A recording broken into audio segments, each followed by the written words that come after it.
Hey everybody, I'm back with the penultimate review of the Harry Potter series. I'll be reviewing Deathly Hallows Part 1, and then right after this, Part 2, completing the Harry Potter franchise. Like I said, I'm excluding the whole Fantastic Beasts, but it's like, it's what it is. But anyway, before I continue, please do me a huge favor and like this video. Leave a comment below. Let me know which is your favorite Harry Potter film. So let's begin. Now, I'm going to cut to the quick. We got a lot of the returning, characters in this one. With a couple of people who's new, like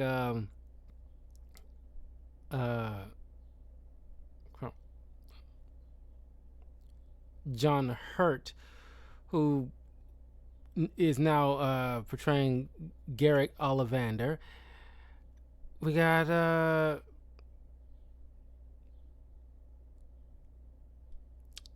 what was that guy?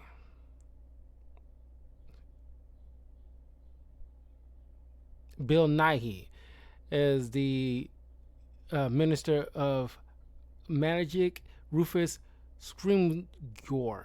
I know I butchered that, so my apologies. And Rhys Ifans as Xenophilius Lovegood, Luna's father. Anyway, and I think I mentioned at some point, I think I got it wrong that, Luna, I'm not sure it was like a goblet of fire, maybe. I thought Luna was the one who was supposed to die at the end, but no, that she wasn't one that, she doesn't die through all of this, which is good because I really like that character.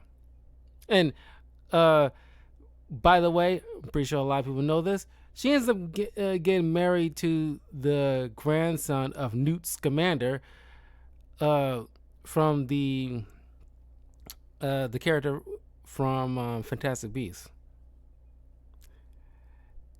Anyway, so make sure I got my stuff on because I'm wrapping everything up today. And moving forward, I want to jump into not all, but at least 3 or 4 Wes Anderson films.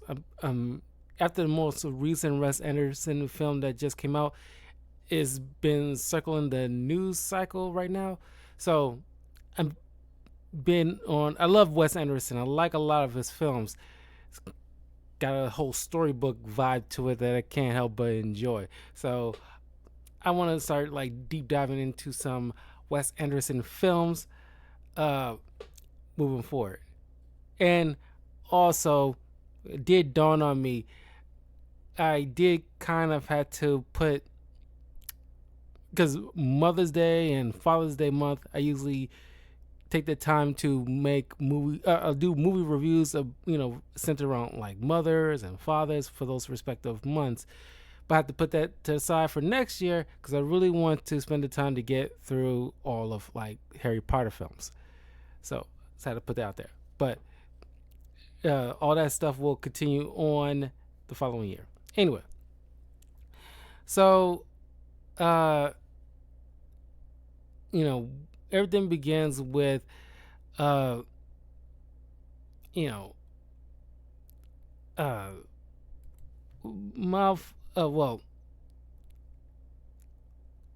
Snape is meeting with Voldemort and all the other Death Eaters, and Voldemort then proceeds to, very xenophobic ideology. Not only killing any mudbloods, but mudblood sympathizers.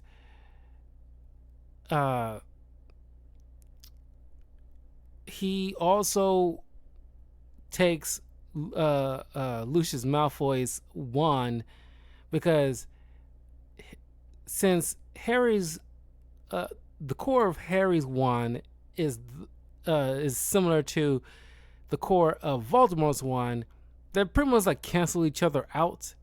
So is utterly useless to Voldemort. So even though Harry's mother's protection spell is no longer a factor, he still needs to be able to have like a weapon on hand to deal the killing blow. So he takes Lucius. Uh, all the while that's going on, uh, everybody's, visiting. Harry's uncle, aunt, cousin starts moving away. A lot of people who's getting into this fight is essentially trying to a small war against the Death Eaters and Voldemort. So, a lot of people trying to keep their families safe. I gotta put a note in this. We see people still going to Hogwarts. How you are allowing your kids, given the fact that some of you are fully aware of what's going on in the wizarding world, why are you still allowing your kids to go to the school? Even though they get an invitation, there's no way you're sending your kid to that school, given the fact that, although, bad things are coming down. It's like, no, absolutely not. But yet, they're still going.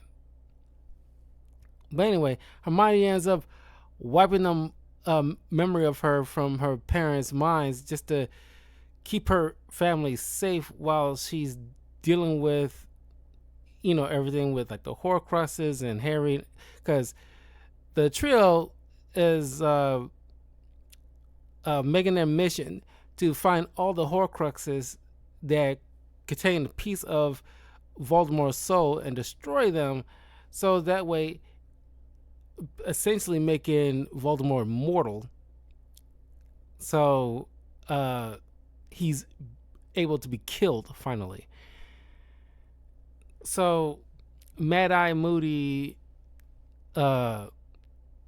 Lupin, the Ron, Hermione, Hagrid, a bunch of people who believe in Dumbledore's cause and want to keep Harry safe to put an end to this.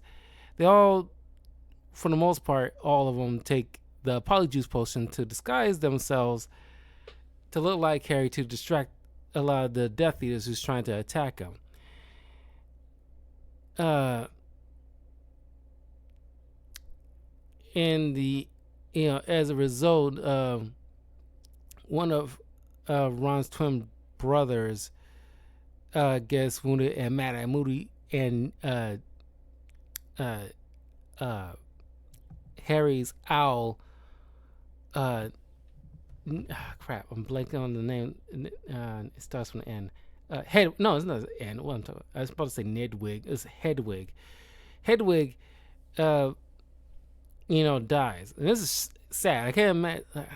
I can't remember. I'm pretty sure I watched this in the theaters when I was a kid, but I'm pretty sure a lot of people got really upset when that owl, who we were with since the very beginning, that Hagrid bought that owl for Harry as his first day at Hogwarts School, and just that bird been through things through thick and thin with Harry and dies defending him. That is just sad. Man, that movie gets taken out, but yeah, and this taking a toll on Harry. The fact that he doesn't want anybody to die on his behalf, but they all believe in him. They step in pretty much in the line of fire, for Harry, not because of him, because they knew he's ultimately the one that's going to take down Voldemort. Nobody else has the capability to do so. So they're willing to at least get him to the next step.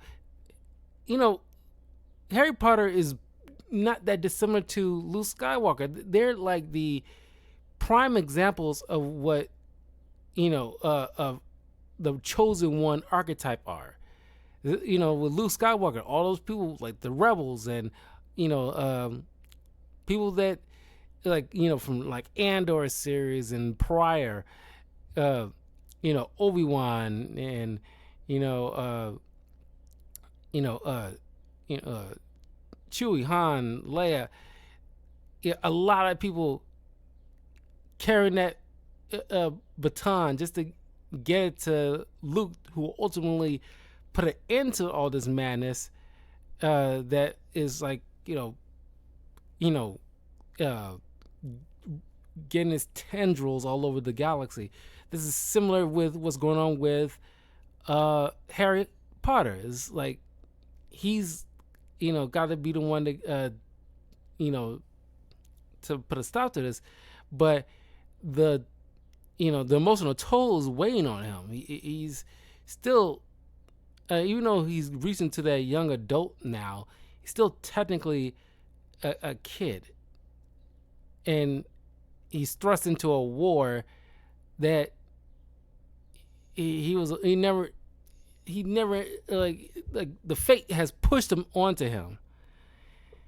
So you see all that stuff, like the actor you know is portraying this phenomenally. Daniel Radcliffe is portraying this phenomenally. Uh, so, uh, uh, what was the next thing? Oh yeah, after the death of Dumbledore, the new Minister of Magic, is delivering the last will and testament of Dumbledore by bequeathing Ron the Illuminator, Hermione the book of the tales of Beetle and the Bard, and Harry the Golden Snitch that he caught in his first Quidditch match. But also the Sword of Gryffindor, but sadly the thing has gone missing and only appears when is absolutely needed. But the minister is telling the kids, like, it's not Dumbledore is to just give away, but it's irrelevant because nobody can find the dang thing. Anyway, so there's a wedding going on between Ron's other brother Bill and the lady from that French school that we saw in Goblet of Fire, who was participating in that tournament, Fleur Delacour, who I'm pretty sure is the one who helped save, who Harry helped save the her little sister. I'm pretty sure it's that same girl. Don't know how those two end up meeting in the first place, but anyway, what is going on in Harry meets Lovegood's father and notices like a pendant, which is a symbol to the order, to the Deathly Hallows. And then he's speaking with a couple of people who knew Dumbledore, and the fact that he also had like a brother. So, that little notion is lingering on, but then the wedding gets attacked, and Harry, Ron, Hermione escape to what was it, number 12 at Grimmald's place. And that's when they come to realize the RAB from the letter that they got from the previous film is the initials to Sirius Black's brother. What was his name? Regulus Black. And he was the one who stole the locket from Salazar Slytherin's, who belonged to Salazar, and Voldemort had in his possession. So he stole it from Voldemort in hopes to one day destroy it, or at least, give any future people the opportunity to destroy it, making Voldemort that much weaker. But these Horcruxes can't be destroyed through conventional means. It takes very powerful magic. So that's why the uh, they need to find the sword of Gryffindor, because they find out that the sword, after taking out the basilisk, it infuses the power within that snake, which that's why that the fang, all that because I guess combined with the the power coming from the both Slytherin and the Salazar and the original owner of the sword, both of those powerful wizards combined, their essence pretty much is like cobbled together, would be the power necessary to just finally wipe out something like a Horcrux. So, uh,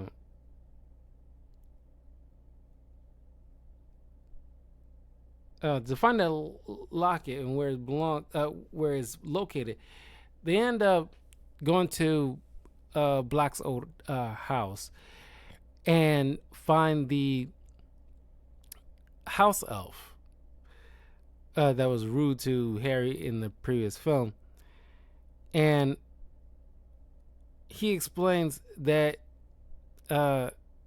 this swindler uh, will know where. He finds this swindler Fletcher, who he said he sold the locket to Umbridge, who turns out to still be alive. So they end up, the trio disguise themselves as people who work for the ministry, using a polyjuice potion. Man, that potion is getting used a lot throughout the series. So they sneak inside the ministry, where you see how everything's so. I mean, previously it looked like a bustling kind of train station kind of feel, Now it's like super organized and like totalitarian. And by the way, that minister who Harry met earlier in the film, turns out he died because of these people in Dolores. So they pretty much like taking over the ministry and Hogwarts. So their feelers are just pretty much all over the wizarding world, ever growing. So it's amazing how none of the other schools are trying to, intervene, or at least trying to get in contact with people like what was Maggie Smith character, Professor McGonagall, or somebody to like, hey, we're with you. We can get our forces and join in on the fight. But it all seems to be focused on England right now. And it's like, seriously? It's like, you guys got, different Hogwarts type schools in other countries, and you can't like lend a hand, some strong witches and wizards, to fight off Dumbledore. But who knows? I don't know what the deal is with that. But anyway, so they infiltrate the place, and well, they see Umbridge put together another kangaroo trial against the guy who Ron is disguised as. His wife, that guy's wife, is put on trial because she's a mudblood, and Umbridge is accusing her of stealing a wand from a true witch, because she doesn't believe mudbloods could be, obviously true witches and wizards. But Harry managed to steal the locket while the trio escaped with the wife. Hermione make a duplicate of it so it can avoid suspicion. So they just barely escape with their lives, but Ron is wounded in the process. So while they're, you know, uh, you know, hiding out in the woods somewhere, and Ron is being, resting from his wounds, uh, the locket turns out these Horcruxes. You hold on to it too long, it kind of, feeds off your insecurities and anger and, depression, all the miserable stuff about you. It kind of heightens it. So we see it affected like Harry a bit, but then it's starting to affect Ron, who's now, looking at Harry and Hermione, thinking like, oh, you're you two are canoodling behind my back and blah blah blah. So Ron ends up dipping off in anger and saying some nasty stuff to Harry about like you don't even have a family. It was blah blah blah. And look, I think we all like were happy that Ron and Hermione kind of like closed that gap between each other, but there are times when it's like he seems too like, I was like, pedalizing the situation. It's like yeah, I'm happy you found somebody you really care about, dude. It's like we don't have to go. This is the next film. We go, you stay away from my girlfriend. And it's like, dude, play it cool, okay? It's like over the top. It's very over the top with it,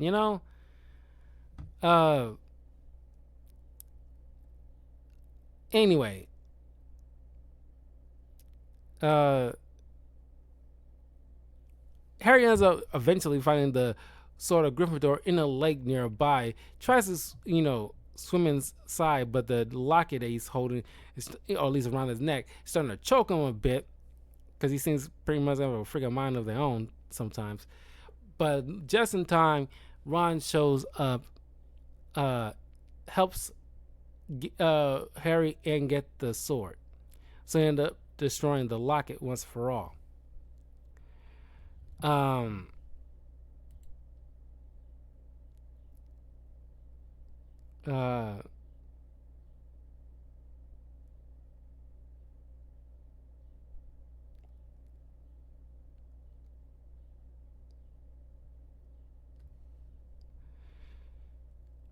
Okay, they all oh, it kind of like skipped over a bit, but uh they end up going to Godric's Hollow to search for the sword. But they end up, it's around Christmas time, ironically. You kind of feel like they kind of shoved that in there. They could have just skipped that part, the fact that it's kind of, the Christmas holiday. But they end up going to the neighborhood where Harry was born and, was about to be raised. The fact that his childhood home is still destroyed, nobody ever lived in it again, it's just pretty much condemned. They end up, he finds the gravesite of his parents nearby.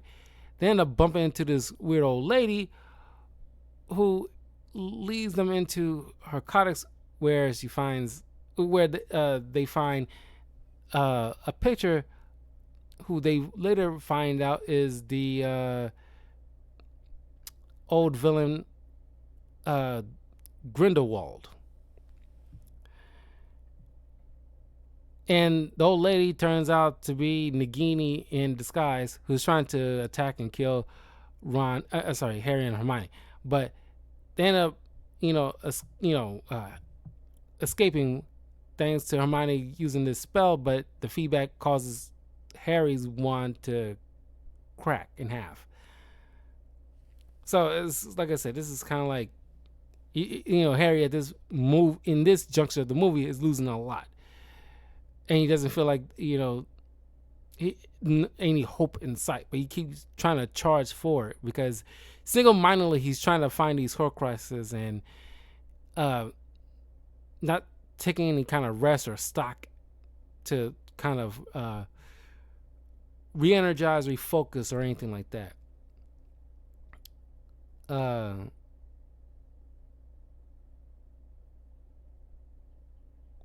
Matter of fact, speaking of Grindelwald, uh, uh, Voldemort ends up, meeting up with him, trying to figure out. I think it was during like one of those hairy little, memory flashes he connected to Voldemort about. He ends up going all the way to Azkaban, where Grindelwald is being held in a cell, still crazy, but old, trying to figure out about uh uh what are you trying to get?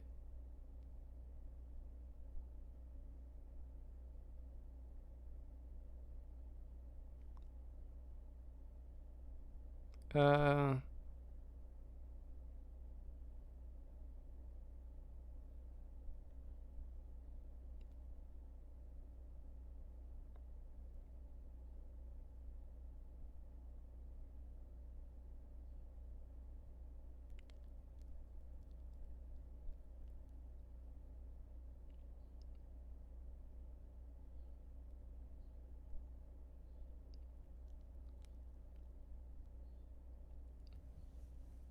the end of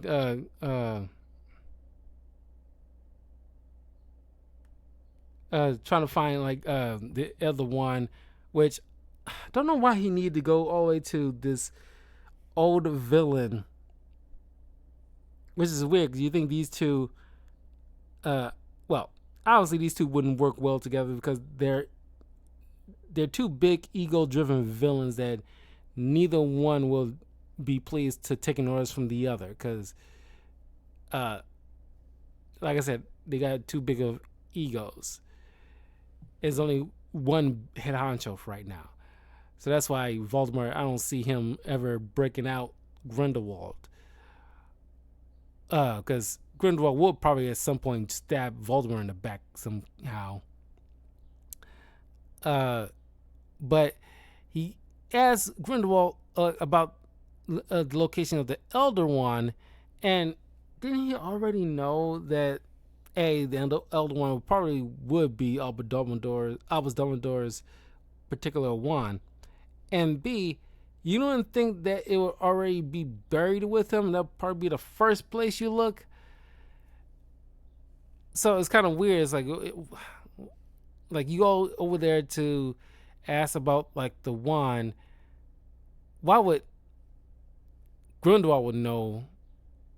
A, and then B, why didn't Voldemort just go to the gravesite at first and check? Because I know it's probably written in a book, but it's just like, I don't know. It just feels like, okay, maybe I missed something, but it seems like, okay, they would not leave something as powerful as the Elder Wand buried with Dumbledore without some level of protection. Maybe there was protection, but Voldemort bypassed it. Maybe, I don't know. But it seems kind of reckless to leave something that powerful at a gravesite where anybody can just go there if they know where he's buried or figure out where he's buried and try to steal the freaking wand. And I know some people can't, use a particular another person's wand unless they beat them in battle. But but he thinks he beat Dumbledore, so that's why he's trying to take what he thinks is his. But it's not so simple. Despite his massive power, the Elder One isn't cooperating fully with Voldemort because he doesn't see him as his true owner.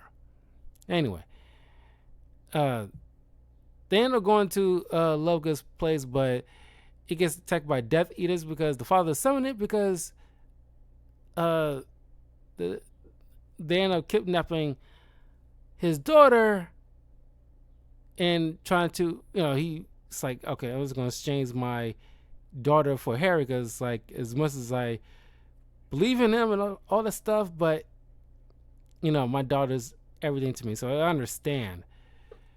But the trio managed to escape, but they end up getting attacked and caught uh, by these snatchers. They end up taking them to Bellatrix, who, well, thanks to Hermione, managed to put a spell over Harry's face to make him look ugly, so nobody can immediately spot him as Harry. But Draco is there, and Draco clearly knew that was Harry, but he decided, he's not ratting him out. He doesn't he's like, I don't know this guy, which kind of shocked Harry because he brings it up in the next film, the fact that why didn't you rat me out? You clearly knew it was me, but why did you rat me out? It's like you can probably take a wild guess, maybe because clearly his heart is not in all this stuff, and he's not a killer because he had every opportunity to do a lot of stuff but never did. Nobody ever says Harry was like a detective, okay? But anyway, the boys end up getting locked in the cellar where Lovegood and Ollivander are, while they have to hear Hermione getting tortured by Bellatrix while she's carving the word mudblood on her arm.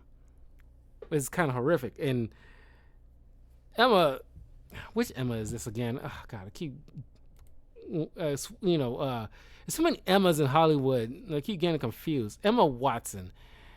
Emma Watson does an amazing scream because it sounds like a very painful, guttural scream.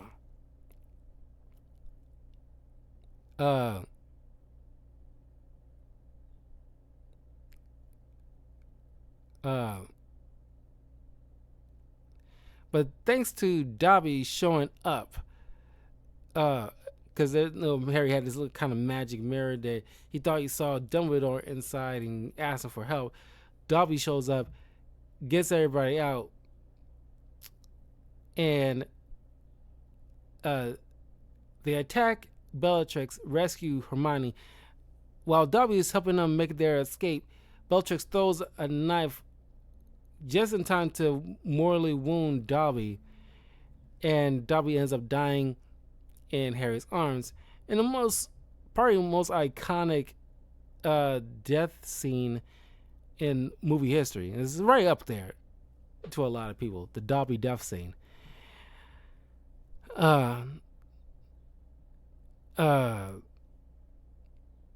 So they end up burying Dobby near the cottage. Billy Weasley.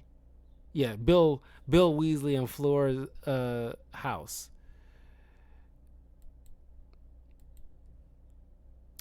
And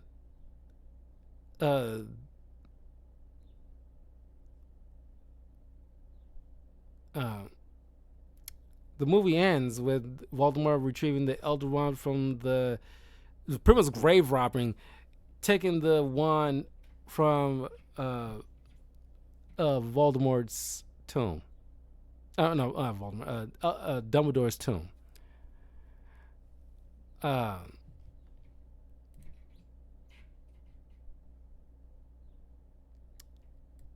So that's where the movie ends. They filmed this movie back to back, so I was gonna go right into. I'm gonna end the video here and go right into Deathly Hallows Part 2, because there's still a lot going on, and I'll just culminate my thoughts about Part 1 and 2 in the next video. So I will see you guys in a little bit.